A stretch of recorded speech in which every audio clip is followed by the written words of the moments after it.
तो आरजेडी का ही उम्मीदवार था। हम लोग को तो नहीं कहा गया भाई महागठबंधन का उम्मीदवार है, इसलिए मैंने वोट नहीं दिया। और मेरा सिद्धांत है जो निचले तबके के लोग हैं उनको प्रश्रय दिया जाना चाहिए। 4 लोग जो भी एब्सेंट हुए हैं, जिन लोगों ने धोखा ना दिया होता तो आज हमारी जीत तय थी। तेजस्वी को विधायकों ने क्यों दिया धोखा, एक एक कर सबने अब कारण बताना शुरू कर दिया है। तेजस्वी यादव से विधायक महागठबंधन के नाराज हैं। उनका तो ये तक कहना है कि उम्मीदवार राज्यसभा का राजद से था, ना कि महागठबंधन से। जी हाँ, देखिए, हाल ही में राज्यसभा चुनाव बीता है, जिसमें तेजस्वी को ये आस थी कि एक सीट तो तेजस्वी जीत ही जाएंगे, यानी कि उनके विधायक जीत ही जाएंगे। ऐसे में अब तेजस्वी यादव के नेता जो हैं वो तो नहीं जीत पाए, और अब ये नहीं जीतने के कारण भी ये हैं कि उनके विधायकों ने साथ छोड़ दिया। तेजस्वी यादव महागठबंधन के बड़े नेता हैं, और ऐसे में महागठबंधन के विधायकों का कहना है कि उम्मीदवार महागठबंधन का नहीं था, सिर्फ और सिर्फ राजद का था। जी हाँ, देखिए, आपको बता दें कि अमरिंदर धारी सिंह जो हैं वो राज्यसभा के उम्मीदवार थे, और ऐसे में अब जब राज्यसभा वो हार चुके हैं, उन्हें वोट नहीं मिली, सिर्फ 37 विधायकों ने ही वोटिंग किया, और ऐसे में 3 कांग्रेस के विधायक और 1 राजद के विधायक वहां नहीं पहुंचे, गायब हो गए। अब वो आकर सफाई दे रहे हैं और तेजस्वी से नाराज हैं, इसका कारण भी बता रहे हैं। विधायकों का साफ तौर पर कहना है कि तेजस्वी यादव निचले को अब वो दर्जा नहीं दे रहे हैं जो उनको मिलना चाहिए, निचले तबके लोगों को वो सम्मान नहीं दे रहे हैं जिसके वो हकदार हैं।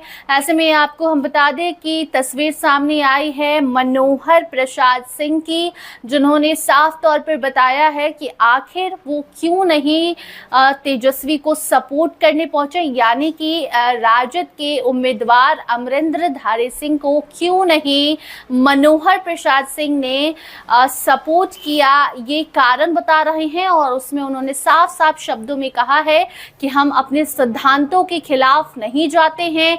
मनोहर सिंह कह रहे हैं कि हमारा सिद्धांत है कि निचले तबके लोगों को हम आगे बढ़ाने का कार्य करते हैं, लेकिन जो उम्मीदवार थे वो भूमिहार जाति से आते हैं, इसीलिए हम उन्हें सपोर्ट नहीं करते। और ऐसे में इतना ही नहीं, बल्कि वो ये भी कह रहे हैं कि हमें तो पता भी नहीं था कि कौन उम्मीदवार है, हमसे तो ना सलाह मशवरा लिया गया और ना ही हमें बताने की कोशिश की गई अमरिंदर सिंह के बारे में। ऐसे में आप खुद भी सुन लीजिए किस तरीके से अब मनोहर प्रसाद सिंह ने तेजस्वी के खिलाफ मोर्चा खोला है, और इन शॉर्ट वो ये बताने की कोशिश कर रहे हैं कि तेजस्वी निचले तबके लोगों को अब वो इज्जत सम्मान नहीं दे रहे हैं। उन्हें उम्मीदवार अगर वो बनाते निचले तबके लोगों को, तो फिर उन्हें आज राज्यसभा जाने से कोई नहीं रोक पाता। आप सुनिए पहले क्या कुछ कह रहे हैं मनोहर प्रसाद सिंह।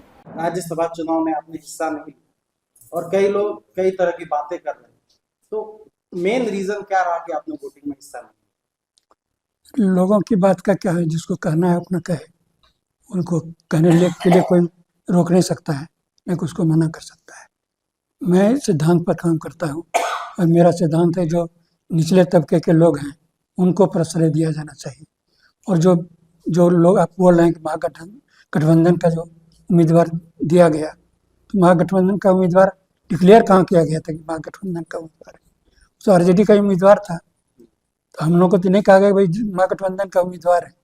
दूसरी बात है कि जो उम्मीदवार थे वह हम लोगों के सिद्धांत के अनुरूप नहीं थे, इसलिए मैंने वोट नहीं दिया।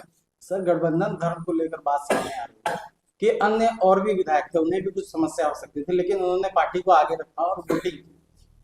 वो तो अपनी अपनी पहुंच है, अपनी अपनी अपना अपना काम है, उसको दूसरे के लिए मैं क्या बोल सकता हूँ। लेकिन मेरा अपना जो सिद्धांत है, मुझे अच्छा नहीं लगा, इसलिए मैं वोट नहीं दिया। सर, वोटिंग नहीं करने के लिए क्या पक्ष या विपक्ष किसी भी तरफ से आप पर कोई दबाव या प्रलोभन की कुछ बात सामने? कोई ऐसी बात दबाव प्रलोभन की बात नहीं, और बस कौन छिपी रहेगी। तो सुना आपने किस तरीके से तेजस्वी से इन्होंने नाराजगी जाहिर की है। बाकी अब एक एक करके सभी विधायक आ रहे हैं और ये कांग्रेस के विधायक कह रहे हैं कि वो तो राजद के नेता थे, राजद के उम्मीदवार थे, हमको उससे क्या ही मतलब था।